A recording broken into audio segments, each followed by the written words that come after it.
14 minutes past 6. The go-ahead's been given to kill up to 5,000 badgers in 2 pilot culls this summer to try to tackle bovine TB. The schemes in West Gloucestershire and West Somerset were originally announced last autumn, but they were delayed amid fears that they couldn't be carried out effectively. And there's also going to be a reserve cull area in Dorset, just in case one of the other 2 can't be used. And addressing farmers at the annual conference of the National Farmers Union, the Environment Secretary Owen Paterson said that similar culls had proved successful elsewhere in the world. In New Zealand, the number of infected cattle and deer herds has been reduced from 1,700 in the mid-1990s to fewer than 100 in 2011. A similar approach has been successfully deployed in Australia, the Republic of Ireland and the USA. And this is why I'm committed to ensuring that the pilot badger culls go ahead in Somerset and Gloucestershire this summer. Let's speak to Brian May, the Queen guitarist who's campaigning to stop the cull. Good evening. Good evening. Does this feel like a setback to you? Well, no, it's not a surprise to us, of course, because we've been in contact with the NFU all along, and there was never any question that they were taking their foot off the pedal, as they put it. No, I think it's rather good for us in the sense that Paterson has made this clear, because there was an impression out there in the public that we'd won the battle and the badgers weren't going to be killed. They are. The government is hell for leather going for the slaughter. They're making the point that bovine TB costs the taxpayer, therefore it's an emotive point, £500 million in the last 10 years. They say that it could reach more than £1 billion.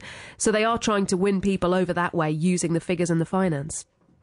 Yes, unfortunately, it's not a very good argument, though, because all the argument says is that something has to be done, but this is not the thing that should be done. What we should be doing is prioritising the vaccination of badgers and the vaccination of cows. And I would like to see government ministers stop going around saying, oh, it's years and years away. I would like to see them actually get into it and push it forward, because the only long-term solution to combat bovine TB is vaccination. They say about the vaccination that they think it could take another decade before it's validated and legal under EU regulations. Yes, I don't believe it. But also, the thing is, something to be done quick, and there's this sort of attractive quick fix mentality. But in fact, most of the scientific community, in fact, all the experts on bovine TB are saying that this cull could make things worse rather than better. And that's an appalling prospect for farmers who are being asked to pay for this.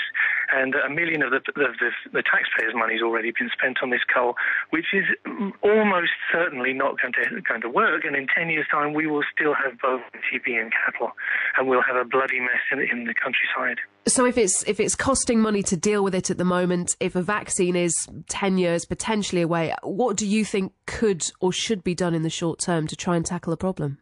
I believe badger vaccination is the key to what should be done now. We at the Team Badger have put together a proposal called BVI, which is an alternative for farmers to vaccinate badgers and take the badgers out of the equation. That's what it needs. Killing them is not a good idea because of perturbation.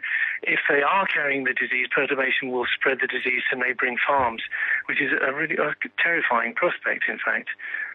Thank you. That's Brian May, Queen guitarist, who's campaigning to stop the cull. Tomorrow on Drive, we're going to have a closer look at these vaccinations that we were talking about there, both for badgers and for cows, because some people think that could be the solution. So we'll look into that a little more closely on the programme tomorrow.